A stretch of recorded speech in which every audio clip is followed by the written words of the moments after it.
ఒక రకంగా తెలంగాణ సాధనలో ప్రముఖుడు ఎవరైనా ఉన్నారంటే కేసీఆర్ రాజకీయ పరంగా. అలాంటి వ్యక్తి 10 సంవత్సరాలు పరిపాలించిన తర్వాత కూడా మీరు ఈ మాటలు మాట్లాడుతున్నారు. ఎట్లా అంటే 10 ఏళ్ల పాలన వైఫల్యం చెందింది అంటారా మీరు? ఇద్దరం ఇక్కడ ఉన్నాం, మాకు పావుసేరు బియ్యం పెట్టుకుంటే సరిపోతుంది, నా కొడుకు కూతురు అమెరికాలో అద్భుతంగా సెటిల్ అయ్యారు, నేను ఎటువంటి పదవులు తీసుకోను, తెలంగాణ రాష్ట్రానికి కాపలా.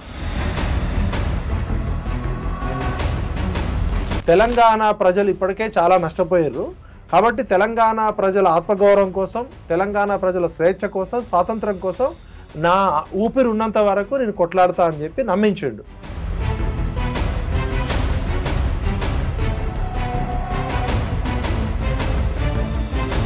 అప్పట్లోనే వాళ్ళకి ఎదిగేది ఇష్టం లేదంటే తర్వాత ఆమె ఎంపీ అయింది, తర్వాత ఎమ్మెల్సీ అయింది, మరి అట్లా ఎదిగేది లేకపోతే ఎంపీ ఎమ్మెల్సీ అయ్యారు కదా. కేటీఆర్ గారు కవిత గారు అమెరికా నుంచి రాగానే ఇద్దరు ఎమ్మెల్యే టికెట్ కావాలని పోటీ పడ్డారు. పోటీ పడితే అప్పుడు దిలీప్ గారు వీళ్ళు పెద్ద మనుషులంతా కూర్చోబెట్టి ఇద్దరిలో ఎవరికన్నా ఒకళ్ళకే ఇస్తామంటే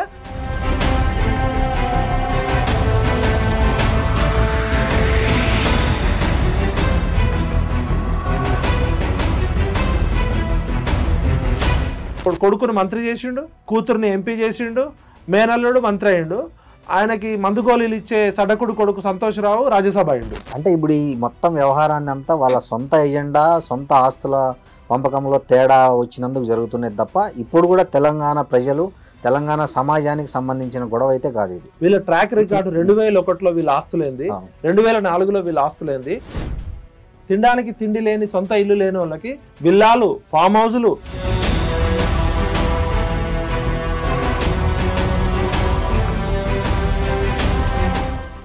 ఇవాల్టి మన గెస్ట్ ఎవరో కాదు, తెలంగాణ విట్టల్గా తన ఇంటి పేరునే తెలంగాణగా మార్చుకున్న వ్యక్తి, ఒకప్పటి జర్నలిస్టు, ఉద్యమ కాలంలో చురుకుగా పనిచేసిన వ్యక్తి, తెలంగాణ సామాజిక అంశాల పట్ల, భౌగోళిక వివరాల పట్ల లోతైన అధ్యయనం ఉన్న వ్యక్తి, నిజాలను నిర్భయంగా మాట్లాడి అందరి మనసులను చూరుకున్న తెలంగాణ విట్టల్ ఇవాళ మనతో ఉన్నారు.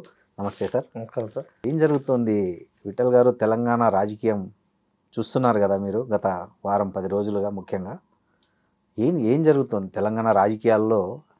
ఈ తరహా పరిణామాలను మీరు ఎలా చూస్తారు? తెలంగాణ అంటేనే తెగింపు, త్యాగం, ధైర్యము, నిజాయితీ. తెలంగాణలో ప్రజల్లో కానీ తెలంగాణ కల్చర్లో కానీ ఇవ్వడం తెలుసు, తీసుకోవడం తక్కువ.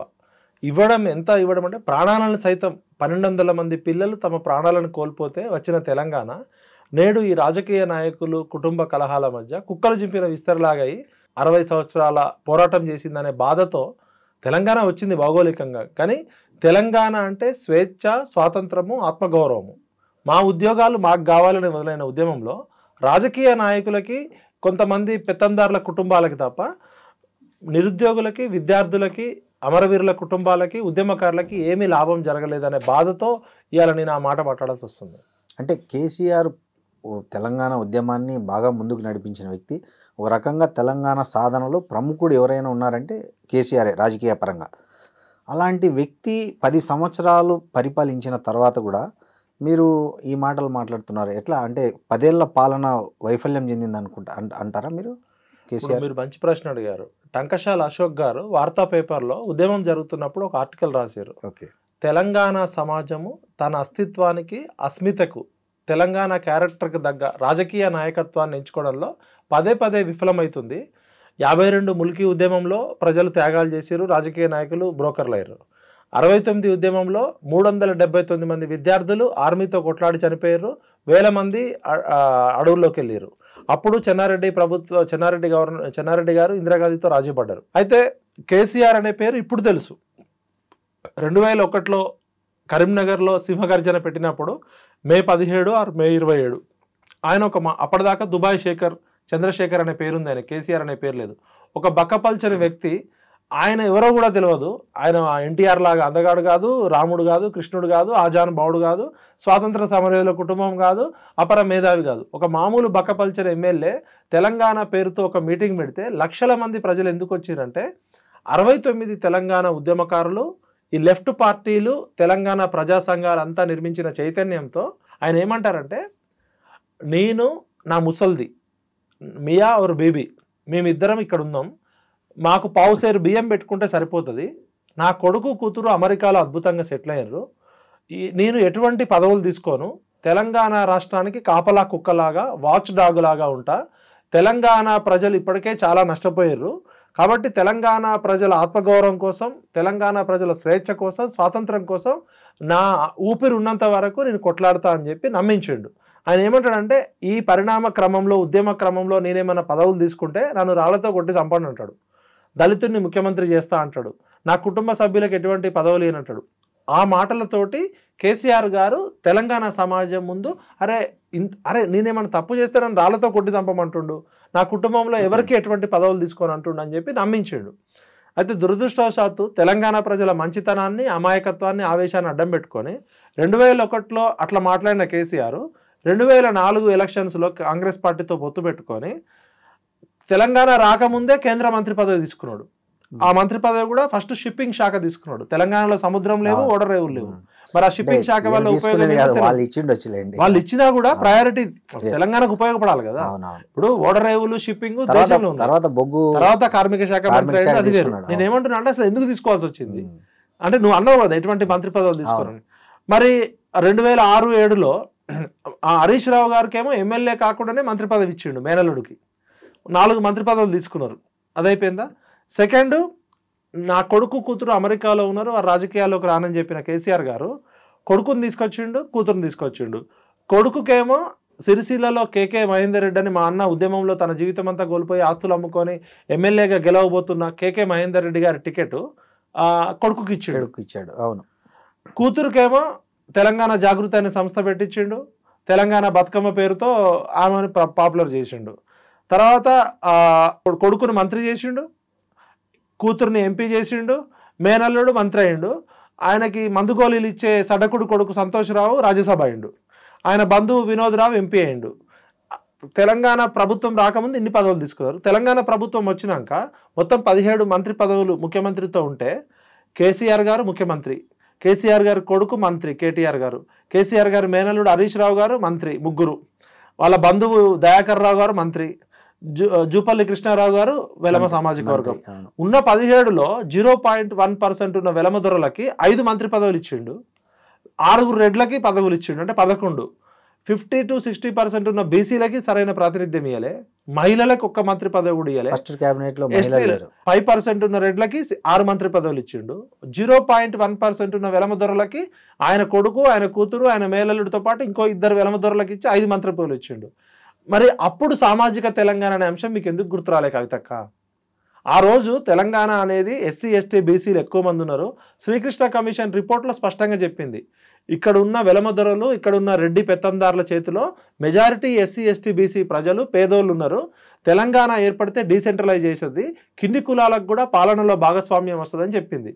తెలంగాణ పేరుతో మీరు దళితుడిని ముఖ్యమంత్రి చేస్తా అని దగా చేసింది మీ నాన్ననే. ఉప ముఖ్యమంత్రి చేశాడు, దళితుడిని ముఖ్యమంత్రి చేస్తా అని చెప్పాడు. ఆయన ఉప ముఖ్యమంత్రి చేస్తా అని చెప్పాడు, ఆయన చెప్పింది దళితుడిని ముఖ్యమంత్రి చేస్తా అన్నాడు. మరి ఏ రోజన్నా కవిత గారు daddy, oh my dear daddy, దళితుడిని ముఖ్యమంత్రి చేస్తా అని దగా చేసింది ఎవరు? 1200 మంది ఒక్క రక్త బొట్టు చిందకుండా తెలంగాణ తీసుకొస్తా అని చెప్పిన ఓ డాడీ, 1200 పిల్లలు ఎందుకు చచ్చిపోయారు డాడీ అని అడిగినవా కవితక్క?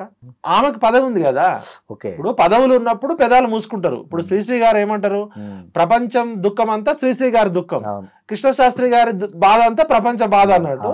ఇప్పుడు కవిత గారికి ఆస్తి పంపకమో, వాటాల కొట్లాటనో, అవమానమో ఏదో జరిగి ఇప్పుడు ఆమె వచ్చి ఇవన్నీ మాట్లాడుతుంది. తను ఇప్పుడు కూడా ఎమ్మెల్సీ ఉంది కదా, అట్లా అనుకుంటే పదవి ఇప్పుడు కూడా తను ఎమ్మెల్సీగా ఉంది. ఆమె ఏమనుకుంటుంది, ఆమె స్థాయి పార్టీ వర్కింగ్ ప్రెసిడెంట్, లేకపోతే రేపు రాబోయే అధికారంలో ముఖ్యమంత్రి పదవి. ఆమె ఏమనుకుంటుంది, హరీష్ రావు నాకన్నా దేనిలో గొప్పోడు, కేటీఆర్ దేనిలో గొప్పోడు, సంతోష్ రావు దేనిలో, ఎందుకంటే వాళ్ళ టాలెంట్ ఏందో ఈమెకు తెలుసు కదా. ఒక రకంగా చూస్తే ఆ కుటుంబం మొత్తంలో కేసీఆర్ తర్వాత షార్ప్ కవిత గారే.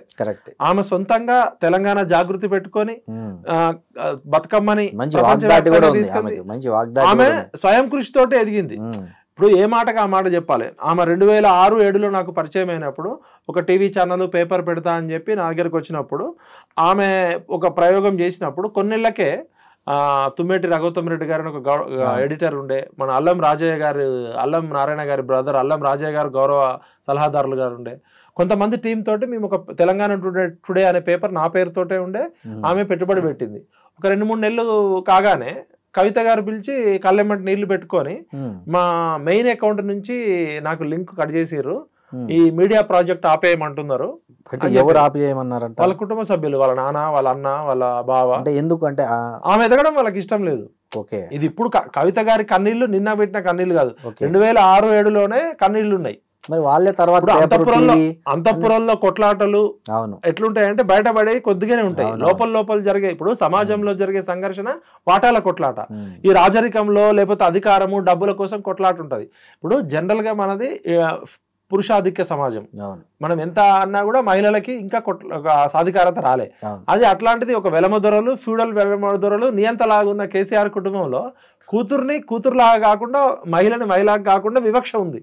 అది అంతవరకు నేను ఒప్పుకుంటా. ఇక్కడ ఒకటి పాయింట్ విఠల్ గారు, మీరు చెప్పినట్లు ఆమెకు అప్పట్లోనే వాళ్ళకి ఎదిగేది ఇష్టం లేదంటే, తర్వాత ఆమె ఎంపీ అయింది, తర్వాత ఎమ్మెల్సీ అయింది, మరి అట్లా ఎదిగేది లేకపోతే ఎంపీ ఎమ్మెల్సీ కదా. కేటీఆర్ గారు కవిత గారు అమెరికా నుంచి రాగానే ఇద్దరు ఎమ్మెల్యే టికెట్ కావాలని పోటీ పడ్డారు. పోటీ పడితే అప్పుడు దిలీప్ గారు వీళ్ళు పెద్ద మనుషులంతా కూర్చోబెట్టి ఇద్దరులో ఎవరికన్నా ఒకళ్ళకే ఇస్తామంటే అప్పుడు కేటీఆర్ అప్పటి నుంచే పోటీ పడ్డది. ఆమె 2006-7లోనే నాకు ఎమ్మెల్యే టికెట్ కావాలంటే ఆమె అధికారం వచ్చినప్పుడు ఇచ్చిర్రు. ఫస్ట్ అప్పుడు జాగృతి పెట్టిర్రు, బతుకమ్మ అన్నారు, బతుకమ్మకి డబ్బులు ఇచ్చారు, బతుకమ్మ పేరుతో ఎంపీ అయింది. నెక్స్ట్ టైం ఓడిపోయింది కదా, అవును నిజామాబాద్ ఓడిపోయింది. తర్వాత పాపం ఇప్పుడు ఇక్కడ ఉన్నోళ్ళేమో కేసీఆర్ గారు చుట్టూన్న హరీష్ రావు, కవిత, కేటీఆర్, సంతోష్ వీళ్ళంతా 100,000 కోట్ల లక్షల కోట్లు సంపాదించుకుంటే ఆమెను అప్పుడే ఢిల్లీకి పంపించారు. ఔటర్ రింగ్ రోడ్డుకి పంపిస్తే ఆమె ఢిల్లీలో పోయి 100 కోట్ల లిక్కర్ స్కామ్ ఇరుక్కుంది. ఇప్పుడు హరీష్ రావు ఇంతవరకు మరకబడలే, సంతోష్ రావు మీద పబ్లిక్ ఎక్కడ రాలే, కేటీఆర్ గారి మీద ఆరోపణలు, కేసీఆర్ గారు ఈమెకి అప్పటి నుంచే వివక్ష ఉందని అర్థమవుతుంది ఆమె మాట్లాడిన దాన్ని బట్టి. ఈమె ఇప్పుడు అందరేమో సంతోష్ రావు అనేటోడు 100 కోట్లు 1000 కోట్లు అమెరికాలో విల్లాలు, ఫామ్ హౌజులు, ఆస్ట్రేలియాలో ఎస్టేట్ సంపాదించుకోండి అని చెప్తున్నారు. హరీష్ రావు ఆగర్భ శ్రీమంతుడు అని చెప్తున్నారు, కేటీఆర్కి ఆస్తులు ఉన్నాయని చెప్తున్నారు.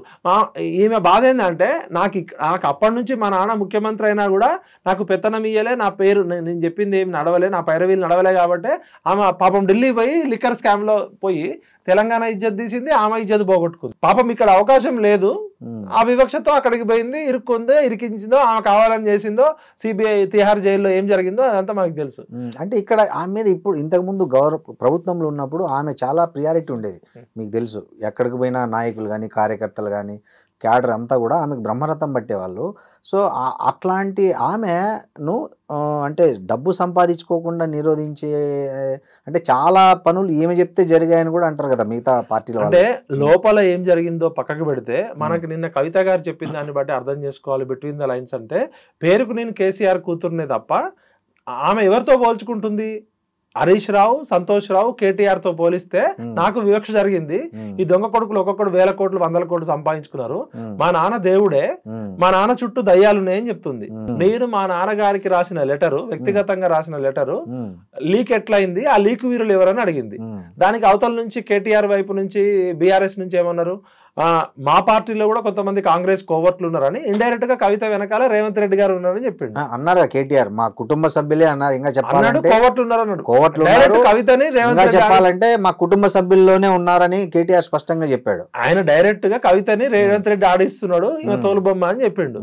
అప్పుడు కవిత గారు ఏమన్నారు, మా నాన్నకి నేను రాసిన వ్యక్తిగత లేఖ లీకు చేసిన లీకు వీరులు ఎవరో చెప్పమంటే గ్రీకు వీరులు ఎందుకు మాట్లాడుతున్నారు అన్నది.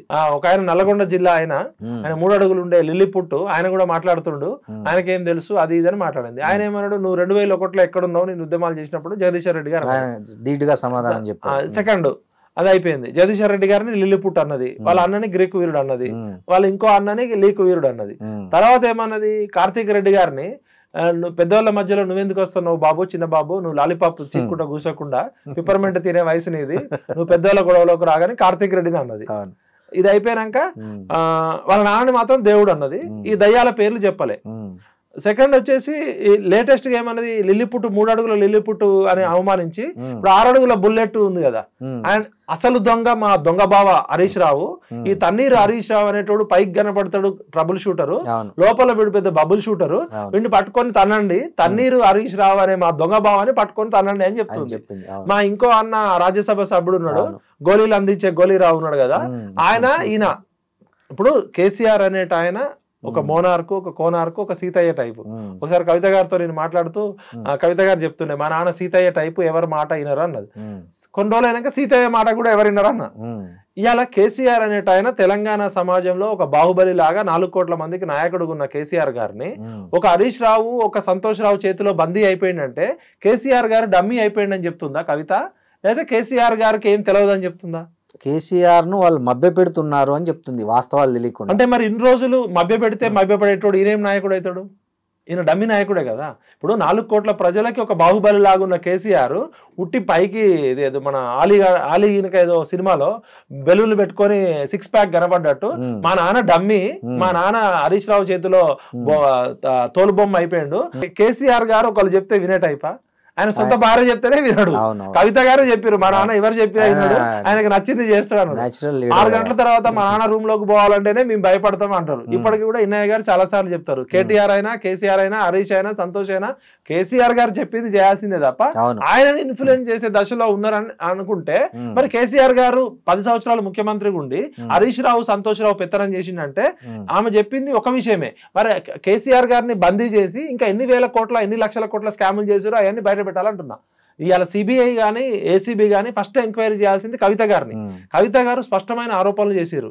మా నాన్న మంచోడు, మా నాన్న దేవుడు, మా నాన్న శుద్ధపూస, మా నాన్న వెన్నపూస, మా అన్నకి ఏం తెలియదు, మా అన్నకి హీరోయిన్లను పరిచయం చేసింది సంతోష్ రావు, సమంతాని, రకుల్ ప్రీత్ని, పార్వతి మిల్టన్ని, పాపం మా అన్నకు కూడా ఏం తెలియదు, వీళ్ళిద్దరు చేతిలో బందీ అయిపోయారు, నానా జాగ్రత్త. నిన్న మా సంతోష్ రావు అనేటోడు గ్రీన్ ఛాలెంజ్ పేరుతో మా నాన్న హరితారం పేరుతో 230 కోట్ల మొక్కలు పెట్టి మంచిగా చేయాలనుకుంటే దానిలో కూడా స్కామ్ చేసిండు. ఇప్పుడు ఇంకోటి సార్, ఆమె అధికారంలో ఉన్నప్పుడే ఈ మొత్తం అవినీతి అంతా జరిగింది. కవిత ఏమైతే ఇప్పుడు ఆరోపిస్తున్నారో నిన్న ప్రెస్ మీట్ పెట్టి కానీ అంతకు ముందు కానీ మా నాన్న చుట్టూ ఉన్న వాళ్ళు అవినీతి చేస్తున్నారని, 10 ఏళ్ళు అధికారంలో ఉన్నప్పుడు జరిగిన అవినీతిని ఆమె దగ్గర ఇంత గ్యాప్ తీసుకొని ప్రతిపక్షంలో వచ్చి కూడా దగ్గర 1.5 year దాటిపోయింది. ఇంత గ్యాప్ తీసుకుని స్పెసిఫిక్గా వాళ్ళను టార్గెట్ చేయడం వెనక ఆమె సొంత ఎజెండా ఏమన్నా ఉందంటారా కవితకి? ఇప్పుడు మీరు వ్యవసాయ కుటుంబం నుంచి వచ్చారు, నేను వ్యవసాయ కుటుంబం, మేము కూడా వ్యవసాయ కుటుంబం నుంచి వచ్చినాం. మా నాయనమ్మ ఒకసారి చిన్నప్పుడు ఏడుస్తుండే, బర్రె చచ్చినాక పాడి బయటపడుతుందని ఒక నానుడు ఉంది, ఒక సామెత.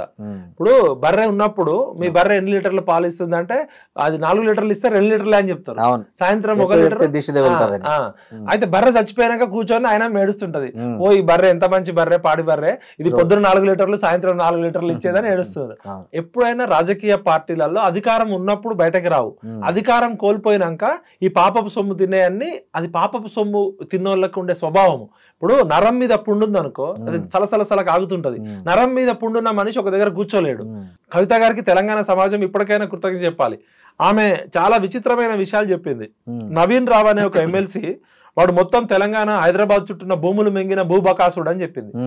భూములు మింగిన భూబకాసురులు ఉన్నారు, గుట్టలు మింగిన గుండాగాలు ఉన్నారు, కొండలు మింగిన ఆనకొండలు ఉన్నారు, గ్రానైట్ గుట్టలు మింగిన వాళ్ళు ఉన్నారు, కరీంనగర్ గుట్టలు మింగిన వాళ్ళు ఉన్నారు, సింగరేణి బొగ్గు మింగిన వాళ్ళు ఉన్నారు.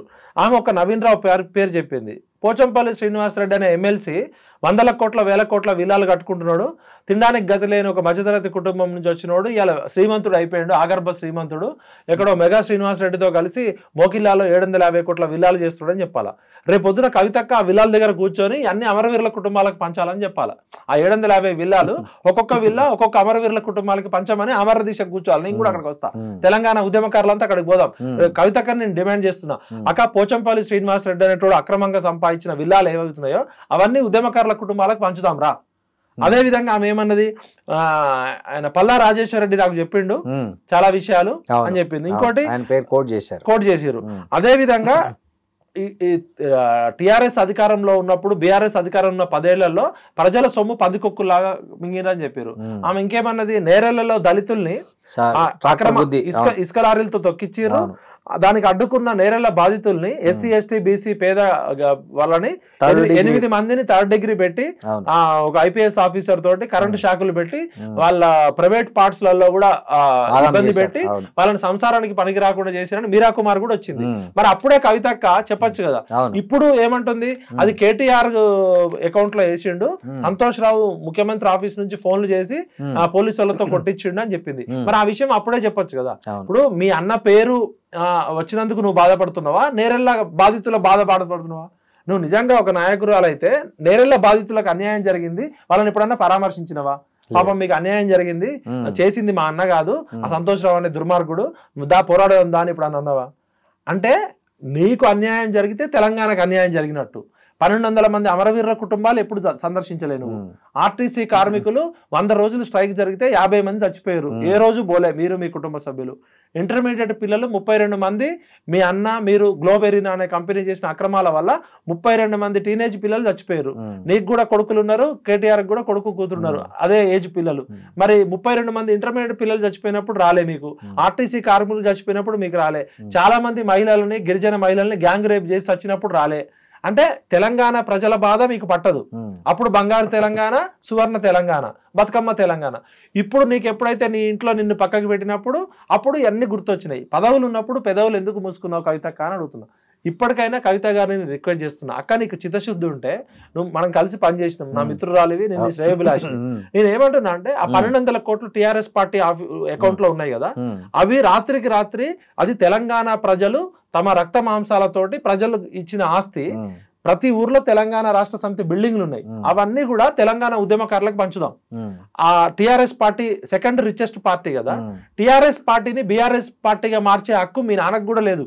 అది ప్రజల త్యాగాల నుంచి, తెలంగాణ ప్రజల ఆకాంక్షల నుంచి, 60 సంవత్సరాల సుదీర్ఘ పోరాటం నుంచి వచ్చిన పార్టీ. టిఆర్ఎస్ పార్టీకి ఓనర్లు తెలంగాణ ప్రజలు. అది ఒక కేసీఆర్ పేపర్ మీద కేసీఆర్ పెట్టుండొచ్చు, కానీ దానిలో మా జీవితం కోల్పోయినాం, మా ప్రాణాలు కోల్పోయినాం. కాబట్టి కవితక్క నేను స్పష్టంగా సూటిగా అడుగుతున్నా, నువ్వు రేపు ఇందిరా పార్క్ దగ్గర దీక్ష చేపట్టు, టీఆర్ఎస్ పార్టీని బీఆర్ఎస్ పార్టీగా మార్చి ఆ 1500 కోట్ల రూపాయలు ఉద్యమకారుల కుటుంబాలకి, అమరవీరుల కుటుంబాలకి, నిరుద్యోగులకి పంచుదామని పెట్టు.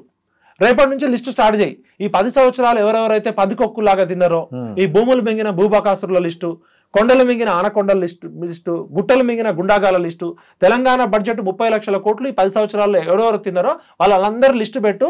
నీతో పాటు మేము కూడా ఉంటాం, నీకు రక్షణగా మొత్తం తెలంగాణ సమాజం వస్తుంది. సరే జరిగింది ఏదో జరిగిపోయింది, ఇప్పటికైనా నువ్వు మాట్లాడు, ఆ విషయాలు మాట్లాడు. నువ్వు నిన్న మాట్లాడిన ప్రెస్ మీట్లో నీకు అన్యాయం జరుగుతుందని మాట్లాడుతున్నావు, కానీ నిరుద్యోగుల గురించి మాట్లాడినావా, విద్యార్థుల గురించి మాట్లాడినావా, బీసీల గురించి మాట్లాడినావా, ఎస్సీల గురించి మాట్లాడినావా? సామాజిక తెలంగాణ లక్ష్యం మాట్లాడుతుంటేనే నన్ను దూరం పెట్టారు. ఆమె 10 సంవత్సరాల అధికారంలో ఉన్నప్పుడు మీ 2 సార్లు కేబినెట్ లో మహిళా మంత్రులు లేనప్పుడు, మహిళలు ఎవరు మంత్రులు లేరంటే కొంతమంది ఎవరు కామెంట్ చేస్తారు, ఉన్నోళ్ళంతా మహిళలే అని మీ నాన్న అవమానించిండు కదా. మహిళా మంత్రి ఎందుకు లేరు మై డియర్ డాడీ అని ఎందుకు అడగలేదు? దళితుడిని సీఎం చేస్తా అని చెప్పి ఎందుకు చేయలేదు మై డియర్ డాడీ? నువ్వు దళితుడు కాదు కదా డాడీ, మీ తాత దళితుడు కాదు కదా, మనం దళితులం కాదు కదా, దళితులని దగా చేసిన దగుల్బాజీ ఎవరు డాడీ అని అడగాలి కదా. నా ముఖ్యమంత్రి, మంత్రులు, అల్లుళ్ళు, చుట్టాలు మొత్తం ఈ కల్వకుంట్ల కుటుంబం మొత్తం దోచుకొని తింటున్నప్పుడు ఇది పద్ధతి కాదు డాడీ అని అడిగినావు నువ్వు ఎప్పుడన్నా? ఇంకోటి అంటే నీకు ఇబ్బంది అయినప్పుడు తెలంగాణ మొత్తం గాయగత్తర కావాలి, తెలంగాణ అగ్గిలేవాలి. మీరు సంతోషంగా ఇప్పుడు బంగారు తెలంగాణ పేరుతో హరీష్ రావు ఇంట్లో బంగారం ఉంది, మరి ఆ విషయం ముందే చెప్పొచ్చు కదా. మా నాన్న మంచోడు, మా అన్న మంచోడు, ఈ హరీష్ రావు అనే 6 అడుగుల బుల్లెట్ వీడు దొంగ, మా దొంగ బావ తన్నీరు హరీష్ రావు అనేటువంటి పట్టుకొని తన్నాలని ఎందుకు చెప్పలే అప్పుడే? మా సంతోష్ రావు అనేటోడు నల్లికుట్లోడు, వీడు ఏం మాట్లాడాడు, కానీ వాడు హ్యాపీగా ఉండడం కోసం ప్రపంచంలో ఉన్న అన్ని దేశాల్లో ఆస్తులు కాపాడుకున్నాడు ఎందుకు చెప్పలే? అంటే ప్రజలు అప్పుడే చెప్తే నీకు నమ్మేటోళ్ళు కదా. అంటే ఇప్పుడు ఈ మొత్తం వ్యవహారాన్ని అంతా వాళ్ళ సొంత ఎజెండా, సొంత ఆస్తుల పంపకంలో తేడా వచ్చినందుకు జరుగుతున్నది తప్ప ఇప్పుడు కూడా తెలంగాణ ప్రజలు, తెలంగాణ సమాజానికి సంబంధించిన గొడవ అయితే కాదు ఇది. అంతేనా? ఒక జర్నలిస్ట్ గా మీరు ఆలోచించండి సార్, వీళ్ళ ట్రాక్ రికార్డు 2001లో వీళ్ళ ఆస్తులేంది, 2004లో వీళ్ళ ఆస్తులేంది, 2014లో వీళ్ళ ఆస్తులేంది, 2020లో ఏంది?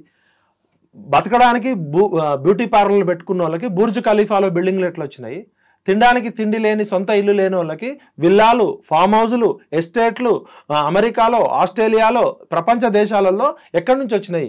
ఇవాళ వీళ్ళకి ఆస్తులు చాలా ప్రపంచ దేశాల్లో ఉన్నాయని చెప్తున్నారు. మాట్లాడితే అమెరికా పోతున్నారు, దుబాయ్ పోతున్నారు, లండన్ పోతున్నారు ఏదో పేరుతో. మరి ఇలా పదే వీళ్ళు అమెరికాలో ఎక్కడెక్కడ ఆస్తులు పెట్టారు, అవన్నీ బయటకు రావాలి కదా. ఉద్యమం చేస్తే కోల్పోతారు కదా.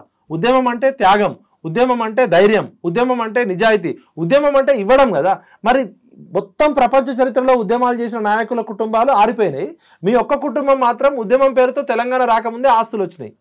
ఇదంతా జనాలకు తెలియదు అంటారా? వీళ్ళ కుటుంబానికి ఆస్తులు వచ్చింది, లేకపోతే వీళ్ళ అవినీతి చేసింది, వీళ్ళ ప్రామిస్లన్నీ ప్రజలకు గుర్తుంటాయి కదా విఠల్ గారు. మరి అట్లా గుర్తున్నప్పుడు మళ్ళీ సెకండ్ టైం కేసీఆర్ను గెలిపించారు అంటే దాన్ని ఎట్లా అర్థం చేసుకోవాలి? ఇప్పుడు తెలంగాణ ప్రజలు ఏంటంటే అమాయకత్వము మంచితనము బారాకూన్ మాఫ్ అన్నట్టు ఫస్ట్ సారి జై తెలంగాణ పేరుతో వచ్చారు, సెకండ్ సారి బంగారు తెలంగాణ అనే స్లోగన్ తోటి ఒక హోప్ కలిగించారు. ఫస్ట్ టర్మ్ కొంచెం బాగానే ఉండే, సెకండ్ టర్మ్ వచ్చినాక వీళ్ళు ఆగడాలు ఎక్కువైపోయి యథా రాజా తదా ప్రజా అన్నట్టు కేసీఆర్ గారిని చూసి కేసీఆర్ కుటుంబ సభ్యులు, కేసీఆర్ కుటుంబ సభ్యులను చూసి ఎమ్మెల్యేలు కూడా ఒక్కొక్క ఎమ్మెల్యే 100 కోట్లు 500 కోట్లు 1000 కోట్లకు ఎదిగేసరికి ప్రజలు బండకేసి బాధిరు. ప్రజలు ఎందుకు ఓడించారు రెండోసారి? ఇప్పుడు ఫస్ట్ సారి కూడా భయపడే 6 నెలల ముందు ఎలక్షన్ పెట్టుకున్నారు. కాంగ్రెస్ మోసపూరిత వాగ్దానాలు నమ్మి ప్రజలు ఓడించారనేది బీఆర్ఎస్ వారు. ఇప్పుడు ఆడలేక మధ్యలో ఓడన్నట్టు, నువ్వు చక్కగా లేక అద్దం బలగొట్టినట్టు, నీ ముఖం బాగాలేక అద్దం పగలకున్నట్టు నువ్వు కుటుంబ పాలన చేసినావు, నువ్వు కుట్రలు చేసినావు, ప్రశ్నించే గొంతుల్ని అణిచేసినావు, స్వేచ్ఛ లేకుండా చేసినావు, స్వాతంత్రం లేకుండా చేసినావు, మాట్లాడితే కేసులు పెట్టినావు, ఈ నియంతృత్వ ధర్నా చౌకులో ధర్నాలు లేకుండా చేసినావు, జర్నలిస్టులు ఎవరైనా మాట్లాడితే కేసులు పెట్టినావు. అందుకనే కదా నీకు ఇలా ఇప్పుడు ఒక తెలంగాణ బాహుబలి లాగా ఉన్న కేసీఆర్ ఫామ్ హౌస్ లో పోయి బిచ్చల దేవుడు లాగా ఫామ్ హౌస్ కి ఎందుకు బందీ అయ్యిండు? ఇలా ఎందుకు బయటకు రాలేకపోతున్నాడు? కన్న కూతురుని కన్న కొడుకుని సొంత మేనల్లుడిని సడ్డకుడు కొడుకుని కూడా కంట్రోల్ చేయలేని కేసీఆర్ ఏ విధంగా నాయకుడు అవుతాడు? ఉత్తరప్రదేశ్ లో ఉన్న వాళ్ళకి పంజాబ్ లో ఉన్న వాళ్ళకి పోయి ఫ్లైట్లు విమానాలు వేసుకొని పోయి ఇంకా తెలంగాణ రాష్ట్రాన్ని దోచుకుని సరిపోక భారత రాష్ట్ర సమితిని పెట్టుకొని అన్ని రాష్ట్రాలకు వీళ్ళు డబ్బులు పంపించారు కదా. భారతదేశంలో ఉన్న అన్ని ఎంపీ సీట్లకి ఫండింగ్ చేస్తా అని కేసీఆర్ గారు మన రాజ్దీప్ సర్దేశాయ్తో చెప్పిండు కదా. అంటే అంత డబ్బు ఎక్కడి నుంచి వచ్చింది? వీళ్ళు ఏమన్నా ఎలాన్ మాస్కులా, ఇన్ఫోసిస్ నారాయణమూర్తిలా సాఫ్ట్వేర్లు కనిపెట్టిరా, రాకెట్లు కనిపెట్టిరా? తెలంగాణ ప్రజల్ని పీల్చి పిప్పి పిండి చేసిన కాలకేయ కుటుంబం. వీళ్ళందరినీ తిహార్ జైల్లో పెట్టి వీళ్ళ ఆస్తులన్నీ జప్తు చేయాలి. మీరేమో ఇట్లా అంటున్నారు. ఒకవైపు కేసీఆర్ను తెలంగాణ జాతిపిత అని కూడా ఈ మధ్య ఒక కాయిన్ చేశారు ఒక వర్డ్ను. మరి మీరు ఇన్ని లోపాలు చూపిస్తున్న కేసీఆర్ను ఇంకోవైపు నుంచి తెలంగాణ జాతిపిత అని పరిస్థితి ఎందుకు వచ్చింది? ఇప్పుడు రాజు పక్కన బానిసలు ఎప్పుడు భజన చేస్తుంటారు. ఆ భజన గాళ్ళకి ఏంటంటే నెల జీతాలు ఇస్తారు, వాళ్ళు తినడానికి తిండి, కుక్కకు బిస్కెట్ వేసినాక వాళ్ళు తిన్నాక ఎంగిలి మెతుకులు కుక్క బొక్కలు వేస్తారు. అట్లాంటి బానిసలు ఎప్పుడు డప్పు కొడుతూనే ఉంటారు. ప్రజలు ఏమనుకుంటున్నారు? ఇలా మీరు పోయి ఒక సర్వే చేయండి, కేసీఆర్ కుటుంబం గురించి కానీ కేసీఆర్ గురించి ప్రజలు ఏమనుకుంటున్నారో ఒకసారి మీరు సర్వే చేయండి. వీళ్ళ గతంలో 2001లో ఆస్తులేంది, వీళ్ళు ఏమైనా 100 ఎకరాలు అమ్మిర్రా, వీళ్ళ ఇంట్లో బంగారం అమ్మిర్రా, వీళ్ళ ఇంట్లో ఎవరైనా చచ్చిర్రా, వీళ్ళు ఎవరైనా జైలుకు పోయారా? కేసీఆర్ కుటుంబం మొత్తంలో వారం రోజులకు మించి జైల్లో ఉన్నాడు ఎవరు లేడు. ఏదో ఖమ్మం జైల్లో ఒక రోజు కేసీఆర్ గారు 2 రోజులు పెట్టగానే దీక్ష చేసి ఆయన చావు నోట్లోకి పోయి వచ్చాక కదా తెలంగాణ వచ్చింది. అంటే చావు నోట్లోకి పోయినోడు ఎవడన్నా వచ్చే సంజీవని ఏమైనా మింగిండి ఆయన? ఇవన్నీ డ్రామాలండి. పిల్లలు చచ్చిపోయారు కదా, ఆయన చావు నోట్లోకి పోయి వచ్చి బయటకు వచ్చి 2 సార్లు ముఖ్యమంత్రి అయ్యిండు, లక్షల కోట్లు సంపాదించుకుంటూ. మరి చచ్చిపోయిన 1200 మంది గొప్పోళ్ళ, చావు నోట్లో తలబెట్టినోడు గొప్పోడా? ఇప్పుడు మీరు కేసీఆర్ 10 ఏళ్ల పాలన చూశారు, ప్రస్తుతం రేవంత్ రెడ్డి 1.5 సంవత్సరం పాలన. ఇద్దరిలో ఏమన్నా వ్యత్యాసం ఉందా, లేకపోతే ఏంటి, ఏమంటారు ఇద్దరు? ఇప్పుడు కేసీఆర్ గారు అధికారం చేపట్టినప్పుడు 2014లో తెలంగాణ ధనిక రాష్ట్రం. కేసీఆర్ గారు 2024లో రేవంత్ రెడ్డి గారికి చేతికి ఇచ్చేటప్పుడు తెలంగాణ అప్పుల కుప్పైంది. 4 లక్షల కోట్లేమో ఎఫ్ఆర్బిఎం పరిధి లోబడి చేసిన అప్పులు, ఎఫ్ఆర్బిఎం పరిధికి మించి 32 కార్పొరేషన్లు పెట్టి ఒక 3 లక్షల కోట్లు చేశారు. అంటే 7 లక్షల కోట్ల అప్పుల కుప్ప చేసి అడుక్కోనే బొచ్చ, మన ఈ జల్లెడ ఉంటది కదా, ఆ బొచ్చకు కూడా జల్లెడే, దానిలో ఎన్ని నీళ్లు పోసినా కింద పడిపోతాయి. ఇప్పుడు అంగన్వాడీ గుడ్లకి డబ్బులకి జీతాలు ఇవ్వలేని పరిస్థితి కేసీఆర్ గారు ఆ సెకండ్ టర్మ్ ఎండింగ్ లో. నెల జీతాలకు డబ్బులు ఇవ్వలేని పరిస్థితి. అంటే కుక్కల జింపను విస్తర చేసి అంత ఆగం చేసి కచరా పాలన చేసిండు, అప్పుల కుప్ప చేసిండు అనే రేవంత్ రెడ్డి గారిని ముఖ్యమంత్రి చేశారు. రేవంత్ రెడ్డి గారి పరిస్థితి ఆపరేషన్ సక్సెస్ పేషెంట్ డెడ్ లాగా ఎంత చేసినా డబ్బులు ఎక్కడ ఉన్నాయి పాపం? ఏ మాటకు ఆ మాట చెప్పాలా. రేవంత్ రెడ్డి కష్టపడుతున్నాడు కానీ ఆయనకి ఏమైతుంది, డబ్బులు లేవు కదా. నాకు అర్థం కాలేదు. ఇప్పుడు కాళేశ్వరం మీద కమిటీ వేశారు, ఆ కమిటీ రిపోర్ట్ ఇచ్చింది. సో ఒక రాష్ట్ర ప్రభుత్వానికి దాని మీద యాక్షన్ తీసుకునే అవకాశం ఉంటుంది.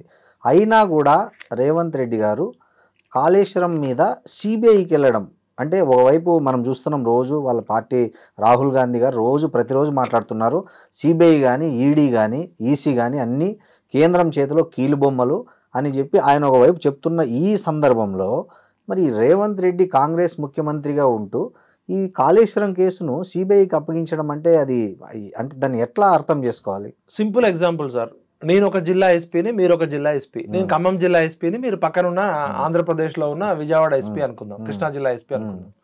ఒక పెద్ద దొంగతనం చేసిండు, ప్రపంచంలోనే అతిపెద్ద దొంగతనం జరిగింది, ఏదో గుప్త నిధిలో ఏదో దొంగతనం జరిగింది. నేను రోజు ప్రెస్ మీట్ పెట్టి చెప్తున్నా, ఆ దొంగ నిన్న రాత్రి అక్కడ కనబడ్డాడు మా ఖమ్మం జిల్లా అడవుల్లో, 7 అడుగులు ఉన్నాడు, ఇంత లావు ఉన్నాడు, ఇట్లున్నాడు, మొత్తం ఆయిల్ పూసుకున్నాడు, ఆ దొంగని మేము పట్టుకున్నాం, కొద్ది సిమెంట్ లో పారిపోయాడు, పట్టుకుంటాం, వలయేస్తాం, ఆయన గాల్లో ఎగురుతున్నాడు, నీటిలో తేలుతున్నాడు, మామూలు దొంగ కాదు, అరవీర భయంకరమైన దొంగ అని రోజు ప్రెస్ మీట్ పెడుతున్నా. ఇప్పటికే 2 సంవత్సరాలు డిమాండ్ చేశారు, డిమాండ్ చేశారు, బండి సంజయ్ గారు డిమాండ్ చేశారు, కిషన్ రెడ్డి గారు డిమాండ్ చేశారు. ఆల్రెడీ మీ దగ్గర నేషనల్ డ్యామ్ సేఫ్టీ అథారిటీ ఇచ్చిన రిపోర్ట్ ఉంది, విజిలెన్స్ కమిషన్ ఇచ్చిన రిపోర్ట్ ఉంది, అనేక ఆరోపణలు ఉన్నాయి. నిన్న స్వయంగా కేసీఆర్ గారి కూతురే కాళేశ్వరంలో అవినీతి జరిగింది, ఈ అవినీతి అంతా మా దొంగ బావ మా కొంగ బావ తన్నీరు హరీష్ రావు చేసిండు అని చెప్తుంది. మా సంతోష్ రావు, హరీష్ రావు ఇద్దరు పేర్లు చెప్పింది. మీరు ఇమీడియట్ గా కవిత గారిని ఇంట్రాగేషన్ కి పిలవండి, హరీష్ రావుకి నోటీసులు ఇవ్వండి, సంతోష్ రావుకి నోటీసులు ఇవ్వండి. మీరు దయచేసి హోమ్ మినిస్టర్ అమిత్ షా గారిని, బండి సంజయ్ గారిని, కిషన్ రెడ్డి గారిని చేతులు ఎత్తి మొక్కుతున్నా. అమిత్ షా గారు చెప్పారు కల్వకుంట్ల కుటుంబం మొత్తం లక్షల కోట్లకు అవినీతి చేస్తారని, రాహుల్ గాంధీ గారు చెప్పారు. మరి ఇన్ని ప్రూఫ్స్ ఉన్నాక ఇంకా మీరు ఎందుకు తాత్సారం చేస్తారు? గతంలో ఉన్న సిబిఐ సహారా కేసు క్లోజ్ అయిందా? దానిలో కేసీఆర్ గారు నిర్దోష దోష కూడా చెప్పట్లే కదా. ఇప్పుడు 2014లో సిబిఐ ఎంక్వైరీ చేసింది, ఇప్పుడు 11 సంవత్సరాలు అవుతుంది. అంటే సిబిఐకి వచ్చింది ఇప్పటికే 8,000 కేసులు పెండింగ్ ఉన్నాయి అంటున్నారు. మరి కేసు ఎప్పుడు తేలుతుంది? కేసీఆర్ బతుకున్నప్పుడు తేలుతుందా? రిటైర్డ్ ఇంజనీర్లు బతుకున్నప్పుడు తేలుతుందా? లేకపోతే కేసీఆర్ మనవడు వచ్చేదాకా తేలుతుందా? దయచేసి అమిత్ షా గారు ఇమీడియట్ గా ఫాస్ట్ ట్రాక్ కోర్టు పెట్టండి. లేకపోతే బీజేపీ కూడా ఇలా రేవంత్ రెడ్డి మారి మీద అనుమానం వచ్చేసింది, బీజేపీ కూడా కలిసే ఉన్నది అనుకుంటాం. ఇప్పుడు ఒక విచిత్రమైన ఆరోపణలు జరుగుతున్నాయి ఈ తెలంగాణ 3 పార్టీల్లో. బీఆర్ఎస్ ఏమంటుందంటే కాంగ్రెస్ బీజేపీ కుమ్మక్కైంది, అందుకే రేవంత్ రెడ్డి దాన్ని సిబిఐకి ఇచ్చాడు కాబట్టి క్లియర్గా తెలిసిపోతుంది కాంగ్రెస్ బీజేపీ కుమ్మక్కైందని బీఆర్ఎస్ అంటుంది. వేరే కాంగ్రెస్ ఏమంటుందంటే బీజేపీ బీ టీం అంటేనే బీఆర్ఎస్, సో వాళ్ళిద్దరూ కుమ్మక్కయ్యారు అనేది కాంగ్రెస్ నాయకులు. అసలు ఈ కన్ఫ్యూజన్ ఉంది బాగా. అంటే సామాన్య ప్రజలకు, తెలంగాణ ప్రజలకు కానీ ఏ ప్రజలకైనా ఎవరితో కుమ్మక్కయ్యారనే దాంట్లో క్లారిటీ కావాలి. మీరు ఒక జర్నలిస్ట్గా, ఒక విశ్లేషకుడిగా, తెలంగాణ రాజకీయాలను అన్నింటినీ బాగా దగ్గరగా చూస్తున్న వ్యక్తిగా ఇవి ఏది కరెక్ట్ అంటారు? ఇప్పుడు ఇవాళ రాజకీయ పార్టీలు అన్ని చెప్పేది ఒకటి, చేసేది ఒకటి. సిద్ధాంతాలేమో ప్రజల కోసం, రాద్ధాంతం అంతా ధనం కోసం. ధనం మూలం ఇదం జగత్తు. ఇలా మెగా కృష్ణారెడ్డి ఇంటి ముందు బానిసల్లాగా, అటెండర్ లాగా తిరిగే రాజకీయ నాయకులు ఎవరో మనకు తెలుసు. మెగా కృష్ణారెడ్డి గారి ఎంగిలి మెతుకుల కోసం అన్ని రాజకీయ పార్టీలు కక్కుర్తి పడుతున్నాయి. దీన్ని బట్టి 3 పార్టీలు పొద్దునేమో ప్రెస్ మీట్లలో, టీవీ ఛానళ్లలో, అసెంబ్లీలో తిట్టుకుంటాయి. సాయంత్రం కాగానే ముగ్గురు కలిసి మందు విందు చిందు వేసుకుంటూ మెగా కృష్ణారెడ్డి ఇచ్చే సూట్ కేసుల కోసం ఆగబడతాయి. అంటే వెన్నెముక లేని నాయకులని అర్థమవుతుంది. మరి మెగా కృష్ణారెడ్డి పేరు ఎందుకు రావట్లే? ఏ పార్టీ అధికారంలోకి వచ్చినా మెగా కృష్ణారెడ్డి లేకపోతే కొంతమంది కాంట్రాక్టర్ల పేర్లు మాత్రం రావు. ఇప్పుడు రాజకీయ నాయకులే ఇంత కరప్షన్ చేస్తే, రాజకీయ నాయకులకి కరప్షన్ ఇచ్చినోడు, డబ్బులు ఇచ్చినోడు, లంచాలు ఇచ్చినోడు వాడెంత కరప్షన్ చేస్తాడు? కింది లెవెల్లో ఒక మామూలు ఇంజనీర్ 400 కోట్లు, 200 కోట్లు, 1000 కోట్లు దొరికితే కేసీఆర్ ఎంత తిన్నాడు, హరీష్ రావు ఎంత తిన్నాడు, స్మితా సబ్రవాల్ ఎంత తిన్నాడు, రజత్ కుమార్ ఎంత తిన్నారు, సంతోష్ రావు ఎంత తిన్నాడు, కేటీఆర్ ఎంత తిన్నాడు, మెగా కృష్ణారెడ్డి ఎంత తిన్నాడు? ఈ కవితనే నిన్న చెప్పారు కదా, మెగా శ్రీనివాస్ రెడ్డి 750 విల్లాలు కడుతున్నాడు అని. నేను ఏమంటున్నా అంటే, సార్ వీళ్ళందరూ కూడా గొంగట్లో కూర్చొని ఎంటికలు ఏరుకుంటున్నారు. అన్ని రాజకీయ మంచోళ్ళు తక్కువ ఉన్నారు. వీళ్ళంతా ఒక ఎమ్మెల్యే గెలవాలంటే 100 కోట్లు, ఒక ఎంపీ గెలవాలంటే 1000 కోట్లు ఖర్చు పెట్టాలని చెప్పి జనం సొమ్ముని పీతిరి గద్దల్లాగా తింటున్నారు, పందికొక్కుల్లాగా తింటున్నారు. కాబట్టి దయచేసి తెలంగాణ ప్రజలారా, ఏ రాజకీయ నాయకుడు వెనకాల ఎవరున్నారో, ఏ రాజకీయ నాయకులను ఎవరు ఆడిస్తున్నారో మనం తెలుసుకోవాలి. బీజేపీ పార్టీ ఏ కేసు ఇచ్చినా కూడా వాషింగ్ పౌడర్ నిర్మా అని అంటదని ఇలా జనంకి తెలుసు. సిబిఐ ఎవరి చేతిలో ఉంది, ఈడీ ఎవరి చేతిలో ఉంది, ఇంటెలిజెన్స్ ఐటీ ఎవరి చేతిలో ఉంది. ఇవన్నీ కూడా నేను ఏమంటున్నా అంటే, రాజకీయ నాయకులు చెప్పేది ఒకటి, చేసేది ఒకటి. ఈ స్వతంత్ర భారతదేశ చరిత్రలో 78 సంవత్సరాలు అవుతుంది కదా, ఏ రాజకీయ నాయకుడు అన్న జైల్లో పెట్టి ఆస్తులు జప్తు చేసిన కేసులు ఎన్ని? ఇంతవరకు 1,00,000 కేసులలో 1-2 ఇప్పుడు రాజకీయ నాయకులు ఎట్లా అయిపోయారు కూడా, ఎట్లా అంటే ఈ బడుగు బలహీన వర్గాలు, తక్కువ సంఖ్య అంటే బలం లేని వాళ్ళని, సిబు సోరెన్ ఇట్లాంటి వాళ్ళని తప్ప ఈ పెద్ద వాళ్ళని సింపుల్ సార్. రాజకీయ నాయకులు ఎట్లుంటది అంటే, మీరు అధికారంలో ఉన్నప్పుడు మీరు అరెస్టులు చేస్తారు, కేసులు ఏం తీసుకోరు. మేము అధికారంలో ఉన్నప్పుడు మీ మీద ఆరోపణలు చేస్తాం కానీ కేసులు పెట్టాం. కేసులు పెట్టి బొక్కలో వేసి ఆస్తులు ఫైనల్ ఒకటి చెప్పండి, మీరు బాగా ఉద్యమాల దగ్గర నుంచి, పార్టీ ఆవిర్భావం దగ్గర నుంచి దాంతో బాగా క్లోజ్గా మూవ్ అయిన వ్యక్తి, విద్యార్థి దశ నుంచి, మీకు ఎక్కడ గ్యాప్ వచ్చింది? ఫస్ట్ దాని నుంచి ఎక్కడ మీరు డిఫర్ అయ్యారు వాళ్ళతో? 2, మీరు మనం ఇంతసేపు మాట్లాడుకున్న ఈ రాజకీయాల పరిస్థితుల్లో తెలంగాణ ప్రజల ముందున్న ఆప్షన్ ఏంటి? ఇప్పుడు దీనికి మీరు ఏం చెప్తారు? మేము రాజకీయ పార్టీలలో లేము, తెలంగాణ ఉద్యమం కోసమే వచ్చినాం. మా నాన్నగారు 69 ఉద్యమంలో ఉన్నారు, మా పెదనాన్నగారు ఉన్నారు, మా బంధువు కొలిశెట్టి రామదాస్ గారు 1968 ఉద్యమం ప్రారంభించింది ఆయన. మాకు వాళ్ళు స్ఫూర్తి. సరే కేసీఆర్ గారు 2001లో ఆయన ఇచ్చిన స్పీచ్లు కానీ ఆయన జనాలను ఆకట్టుకున్న విధానం చూసి ఆయనకి సపోర్ట్గా పనిచేసినాం. కానీ ఏ రోజు మేము టీఆర్ఎస్లో లేము. ఆయనకి బయట నుండి మద్దతు పలుకుతూ టీఆర్ఎస్ పార్టీలో ఫస్ట్ జైలుకి వెళ్ళిందే నేను. అసలు ఇంతవరకు 2001 డిసెంబర్ 27 పార్టీ బంద్కు పిలిపిస్తే నేను మాతో పాటు ఒక 15 మంది పిల్లలు వెళ్ళారు. చెంచల్గూడ, చెల్లపల్లి కేసులు, రకరకాలు కేసులేమో జనాలు, త్యాగాలేమో ప్రజలయ్యి, భోగాలు మాత్రం నాయకులు. తెలంగాణ సమాజం తన వ్యక్తిత్వానికి, తన అస్మితకి, తన ఆత్మగౌరవానికి తగిన రాజకీయ నాయకులను ఎంచుకోవడంలో పదే పదే విఫలమవుతుంది. ఇది మొత్తం తెలంగాణ సమాజం యొక్క ఫెయిల్యూర్. మేధావులు, రచయితలు, కవులు, కళాకారులారా ఇప్పటికైనా మేలుకోండి. మన ప్రజలేమో ప్రాణాలను త్యాగం చేస్తున్నారు, జీవితాలను త్యాగం చేస్తున్నారు. కృతజ్ఞత కూడా లేదా? వాళ్ళేమి ఎమ్మెల్యే సీట్లు అడగలే, ఎంపీ సీట్లు అడగలే, మంత్రి పదవులు అడగలే, కవితలాగా ఆస్తుల వాటాలు అడగలే. కవితకి కళ్ళెమ్మటి నీళ్ళు వస్తే తెలంగాణ మొత్తం కళ్ళెమ్మటి నీళ్ళు వచ్చినట్టు ఈ అమరవీరుల కుటుంబాల జీవితాలు అడ్రస్ లేవు. శ్రీకాంతాచారి తల్లికి ఇంతవరకు న్యాయం జరగలే, కానిస్టేబుల్ కిష్టయ్య కూతురు పిలవలే. ఇట్లా చచ్చిపోయిన వాళ్ళు అందరు చాలా మంది ఉన్నారు కదా. ఉద్యమమే శ్వాసగా, ఉద్యమమే జీవితంగా కొన్ని వేల మంది తెలంగాణ పిచ్చోళ్ళు అయ్యారు కదా. మీ పార్టీ అకౌంట్లో ఉన్న 1500 కోట్లలో ఇవాళ ఉద్యమకారులకు గుర్తించి గౌరవించుకునే శక్తి మీకు లేదు. అప్పుడంటే డబ్బులు లేవు. ఇప్పుడు మీ అందరి దగ్గర, ఒక్కొక్కరి దగ్గర 100,000 కోట్లు ఉన్నాయి కదా. పెనం మించి పొయ్యిలో పడ్డట్టు అయింది. తెలంగాణ అనే ఒక సెంటిమెంట్ని అడ్డం పెట్టుకొని తెలంగాణ ప్రజలను రెచ్చగొట్టి బంగారు తెలంగాణ అనే ముసుగులో బంగారు కల్వకుంట్ల కుటుంబం ఏర్పడ్డది. వీళ్ళని ఇప్పటికైనా, వీళ్ళంతా కూడా చెట్టు మీద కొంగలే, దోచుకునే దొంగలే వీళ్ళంతా కూడా. థ్యాంక్ యూ విఠల్ గారు, నమస్తే. And don't forget to subscribe to iDream. And for more videos, please subscribe to iDream. Please subscribe to iDream. Please subscribe iDream. And please subscribe to iDream. For more videos, subscribe to iDream. please like, share and subscribe to the channel. Congratulations iDream. Subscribe to iDream. Subscribe to iDream. So subscribe to iDream Media. iDream ki iDream team andarki huge congratulations. Please subscribe iDream Media. Please subscribe to iDream. Subscribe iDream. Please subscribe to iDream. iDream అంటే నా కళల channel subscribe చేసుకున్న నోరు తిరుగుతలేదు. మీరైతే గంట గుర్తు కొట్టండి. For more such videos, please subscribe to iDream.